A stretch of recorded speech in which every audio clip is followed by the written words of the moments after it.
Caffeine technologies कल इस company की शेयर बाजारों में शुरुआत हुई है। पहले कंपनी के बारे में मैं आपको बता दूं, 2017 में केसीपीएल एडवाइजरी सर्विसेज के नाम से ये शुरू हुई थी और कैपिटल मार्केट को टेक्नोलॉजी के जरिए सर्विसेज, फाइनेंशियल सर्विसेज और सॉल्यूशंस देने का ये कारोबार करती है। और म्यूचुअल फंड की जो क्लाइंट्स हैं, इनकी संख्या के आधार पर देखें तो यह म्यूचुअल फंड्स को सेवाएं देने के मामले में देश की सबसे बड़ी इन्वेस्टर सॉल्यूशंस कंपनी है। पहले इशू की जानकारी मैं दे दूं, कल लिस्टिंग हुई थी, इशू प्राइस थी ₹366, लगभग इशू प्राइस के आसपास ही लिस्ट हुआ, नीचे में ₹350 तक भी पहुंचा। अभी एकदम इशू प्राइस के आसपास ही है। इशू को रेस्पॉन्स 2.5 गुना भरा था, जहां क्यूआईबी कैटेगरी में 4 गुना से ज्यादा इशू भरा था। तो यानी कि लिस्टिंग इशू प्राइस के आसपास ही होती दिखी रही। अब भी 366 के मुकाबले में ₹362 के आसपास कारोबार कर रहा। आइए मुलाकात करवाते हैं हम आपकी श्रीकांत नडेला साहब से, जो कि मैनेजिंग डायरेक्टर भी हैं और सीईओ भी हैं कैफिन टेक्नोलॉजीज के। उस्मानिया यूनिवर्सिटी से सर ने बैचलर्स की डिग्री ली है कॉमर्स में, और सी इंस्टीट्यूट के भी आप एसोसिएट मेंबर हैं। 20 साल से ज्यादा का लंबा अनुभव आपका काम करने का है और 2018 जून से आप कैफिन टेक्नोलॉजीज के साथ जुड़े हैं। नडेला साहब, सबसे पहले तो बहुत बहुत बधाई सर, आपको आपकी पारी की शुरुआत हुई है, कल से आपकी कंपनी लिस्ट हुई है, आपका आईपीओ को रेस्पॉन्स भी ठीक मिला और इशू पार भी हुआ, लिस्ट भी हुआ। बहुत बहुत बधाई सर। धन्यवाद अनिल जी, थैंक यू सो मच। जो रेस्पॉन्स मिला, करीबन करीबन 2.5 गुना इशू भरा है, क्यूआईबी कैटेगरी से 4 गुना, आपकी उम्मीद के मुताबिक रहा, या फिर आजकल थोड़ा सा इशू को लेकर रेस्पॉन्स लोगों का कम हो रहा है, ईयर एंड है, तो आपको लगता है कि थोड़ा और हो सकता था? अनिल जी, ये हमारे एक्सपेक्टेशन के हिसाब से हुआ था। जैसे हमको भी पता था, ईयर एंड तो है पहले, और काफी सारा वोलेटिलिटी भी है मार्केट में। So considering that, I think हमारा 4 गुना जो पीआईबी का सब्सक्रिप्शन हुआ था, और वो भी very high quality long only investors से जो हमारा इन्वेस्टमेंट हुआ था, we are very please with overall subscription. Narendra साहब, आपकी कंपनी को लेकर दो चीजें हैं जो मैं जानना चाहता हूं हमारे दर्शकों के लिए और आपके निवेशकों के लिए।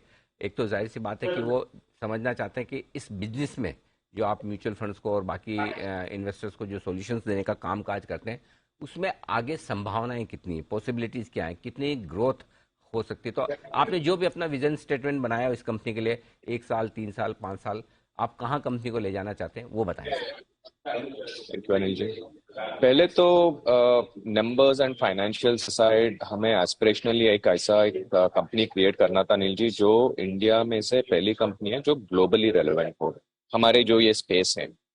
जैसे इसके पहले मैं एक्सेंचर में काम करता था, इन दिनों 20 years back Indian IT industry भी काफी नेसेंट स्टेज में था। अभी देखिए 20 साल के बाद कहाँ पहुंच गया पूरा आईटीएस इंडस्ट्री।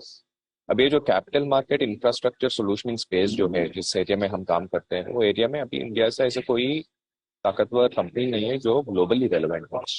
तो हमने ये जो जर्नी स्टार्ट किए थे 5 साल पहले, specially expanding and diversifying our business portfolio, now we have international presence in Malaysia में है, फिलीपींस में है, हांगकांग में, अभी सून सिंगापुर और थाईलैंड के भी थोड़े क्लाइंट्स आने वाले हैं, कनाडा में एक क्लाइंट अभी हमने साइन किया है।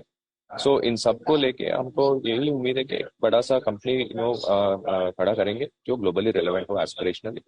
और जहाँ तक फाइनेंशियल्स की सवाल है, हमारा अभी पिछले 3 साल से अगर आप देखेंगे financials, whether it is top line हो या bottom line, cash flow generation, continuously हमारा जो डेट कम होते जा रहा है, अभी तो डेट फ्री कंपनी है, एंड हाई क्वालिटी इन्वेस्टर्स। तो हमारा यही उम्मीद है कि हम ऐसे जो ट्रेंड था हमारा, वही हम बरकरार रखेंगे यहाँ से। मार्केट ऑब्वियसली बहुत इंपॉर्टेंट प्ले करेगा, हमारे जो बिजनेस लाइन है जो मार्केट से काफी ज्यादा जुड़ा है। मगर हमने जो नया बिजनेस लाइंस हम चालू कर रहे हैं, including value added solutions on technology, जो मार्केट मूवमेंट से ताल्लुक नहीं है। तो हम यही कोशिश करेंगे कि डाइवर्सिफाई करके हर एक एसेट क्लास में, हर एक जियोग्राफी में हो, ताकि हमारा ग्रोथ ऐसे ही बरकरार रखे जो हमारा 3 साल का था।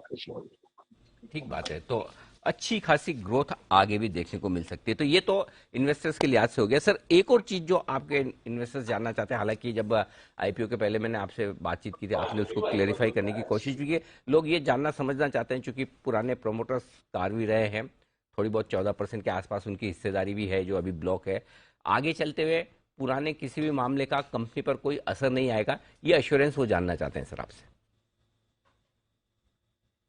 अब पहले ही बताया था आपके द्वारा आपके प्रत्यक्षों की, वो जो एक्स प्रमोटर्स थे, वो शेयर होल्डर्स थे, है पैसिव शेयर होल्डर्स।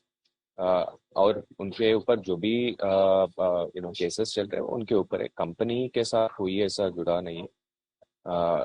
और हमारे हिसाब से जैसे हमने जो भी केसेस है वो पूरा आरएचपी में खुले साफ ऐसे डिस्क्लोज कर दिए हैं। कंपनी के ऊपर कोई असर नहीं होगा, उतना तो हम एश्योरेंस देना चाहते हैं पूरे रजिस्ट्रेशन। दो चीजें बहुत साफ है कि कंपनी पर किसी तरह का कोई असर नहीं, जो भी है केसेस वो पुराने प्रमोटर से, और अब जो प्रमोटर है वो प्राइवेट इक्विटी फंड से मजबूत हाथों में कंपनी है। अच्छा नडेला साहब, एक बात और मैं जो जानना चाहता हूं, क्या आमतौर पर आपकी कंपनी की परफॉर्मेंस को जो कुछ भी म्यूचुअल फंड्स में इन्फ्लो हो रहे हैं, नए इन्वेस्टर्स बाजार में आ रहे हैं, पैसा ज्यादा अगर म्यूचुअल फंड के जरिए बाजार में आ रहा है, उसके साथ लिंक करना ठीक है कि जैसे जैसे एयूएम बढ़ेंगे, नंबर ऑफ इन्वेस्टर्स बढ़ेंगे, उस हिसाब से आपकी कंपनी का बिजनेस बढ़ने की संभावना है, या फिर म्यूचुअल फंड ज्यादा बढ़ने चाहिए तब आपकी कंपनी की ग्रोथ होगी? अनिल जी, आंसर तो दोनों में होगा, मगर शॉर्ट टू मीडियम टर्म में आपने जो पहली बात बताई कि नेट फ्लोज ज्यादा हो, मार्केट मूवमेंट ज्यादा हो, उससे शॉर्ट टू मीडियम टर्म का हमारा रेवेन्यू ज्यादा बढ़ेगा। बिजनेस मॉडल जैसे सबको पता होगा, सर्टेन बेसिस पॉइंट्स हम चार्ज करते हैं एयूएम का। इसका मतलब ये है कि अभी जितने भी म्यूचुअल फंड्स है उनका ग्रोथ जो है वो काफी इंपॉर्टेंट है हमारा ग्रोथ के लिए। नए जो म्यूचुअल फंड्स अभी मैंडेट्स मिलेंगे वो भी काफी इंपॉर्टेंट होगा मीडियम टू लॉन्ग टर्म, क्योंकि वो जो नए म्यूचुअल फंड्स आएंगे उनको 2-3 साल लगेगा उनका एयूएम बड़ा करने में, तब जाके हमारे जैसे एडमिनिस्ट्रेटर्स का रेवेन्यू बढ़ेगा। जैसे जैसे कैपिटल मार्केट्स में ग्रोथ दिखेगी, आपको कैफिन टेक्नोलॉजीज में और बेहतर ग्रोथ आती दिखेगी। नडेला साहब, बहुत बहुत धन्यवाद सर समय देने के लिए, और एक बार फिर से आपकी टीम को, आपको, आपके सभी निवेशकों को बहुत बहुत शुभकामनाएं सर। आपने नई पारी की शुरुआत भी की है और साथ ही नए साल की भी आपको ढेरों बधाई और शुभकामनाएं सर।